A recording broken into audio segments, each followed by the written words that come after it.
What's up, Zwifters, and welcome back to another video. Today I'm going to be talking all about the new bike upgrades feature, Holo Bikes, and why this changes things in Zwift racing and beyond. Let's dive into the video.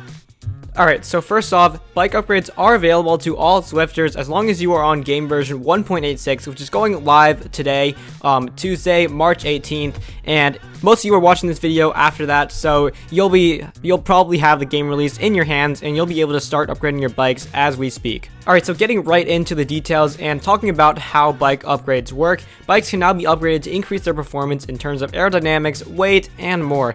People can do this by completing certain tasks and then paying a certain amount of drops to upgrade their bike to reach the next level. Note that the amount of drops that it will cost to upgrade to the next level will increase each time as you are progressing slowly and getting to that next level, eventually making it to level 5 out of 5 of the bike upgrade. So for example here, I have my Canyon Aero 2024, and if I ride 124 miles, I'll be able to unlock the next upgrade by paying around 15 to 20,000 drops in order to reach that next task. And then once I complete that next task, I'll have a little charge of drops that I'll need to pay in order to reach the next task, and then this process just repeats over and over again until you reach level 5 out of 5, which means that your bike is officially maxed out. Now the cool thing about this is that bike upgrades are available on every single frame in Zwift. Now that ranges all the way from things to the new BMX Bandit all the way to previously the top bikes like the Specialized Venge S-Works, so you can go ahead and start completing those tasks and upgrading those bikes to make them even faster. Now the tasks that you'll need to complete will generally vary based on what bike you're upgrading. So for example, if you're upgrading a climbing bike like the S-Works Athos, you'll probably have a challenge that includes climbing like 3,000 or so feet. Whereas if you are riding an aero bike like the Canyon Aero, you'll have something more distance based. There are also things that are time-based, but for the vast majority of these things, they're going to favor the riders who are stronger and can complete these tasks faster. So say a rider who is category A, they're going to be able to complete the 100 miles a lot quicker than somebody who is in category D. So it would be nice to see something that's time-based to make it a bit more equal, but that also runs the risk of having people just literally spinning and putting out like junk miles just to upgrade their bikes at like literally 10 watts. You can just spin for an hour and a half and then you've got your upgrade. So that is one risk that this does run if Zwift were to include things that were more time-based rather than these things that are more distance and climbing-based. Now, as you could probably assume, as you're going to progress through these levels, you're going to have increasingly harder tasks to complete. So say if your first task is to ride 120 miles, maybe the third or fourth task is going to be riding 300 miles, and it's going to just slowly get harder and harder, as you would assume, since the bike is getting faster and faster. Now there are actually 5 different upgrades that your bike can undergo throughout this process, and the first one is an aero improvement. Aero improvements will make it more aerodynamic, as the title suggests, and it will make your bike faster on the flats and eventually around 30 seconds faster on a flat course. Next one is weight reduction. Eventually, after all the upgrades, your bike will be roughly 1 kilogram lighter than it previously was, so that's going to give you a big advantage, and that's going to be very beneficial on those steep climbs like Alpe du Zwift.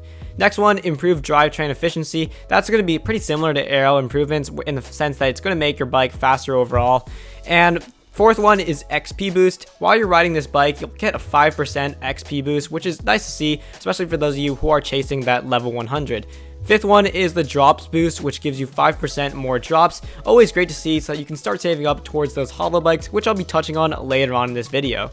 Now, one important thing to note is that you can only be upgrading one bike at a time, in the sense that when you're riding one frame, your distance and all sorts of your stats are only going to count towards that one bike during that ride. You can't just ride 20 miles with one bike and then be still trying to have that count towards another bike. That just doesn't work like that. It only goes towards the bike that is currently equipped at the time.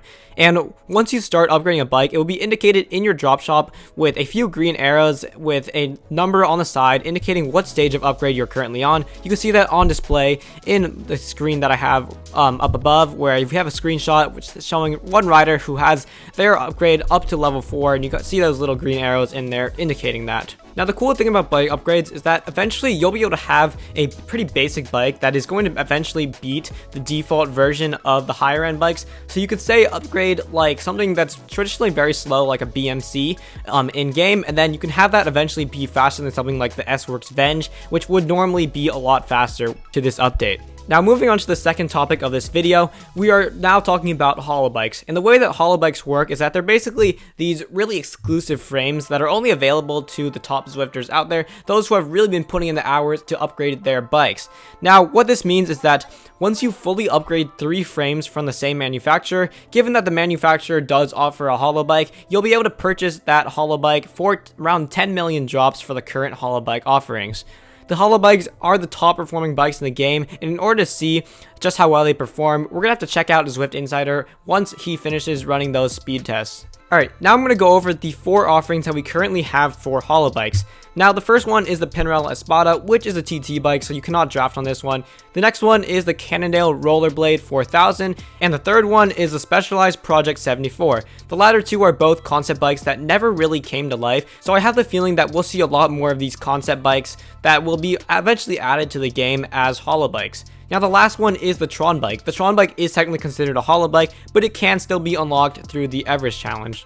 Now before I move on to more of my thoughts and how I think this will impact Zwift as a game, I think it's really important to note that disc wheels are now no longer as fast on road bikes as they used to be. They're still going to be just as fast on time trial bikes, but Zwift has tweaked them so that they're slower on road bikes. So I suspect we'll see more riders using wheels like the Zip 454s, since those are great all-arounders that Zwift Insider speed tests have shown to be pretty quick. Now I'm going to give some tips and tricks on how you can really optimize your garage so you have the best setup possible. Now the first thing that I would recommend doing is deciding which holobike you want to save up for, and that'll sort of determine which bikes you're going to start upgrading and really start the process towards getting towards that holobike.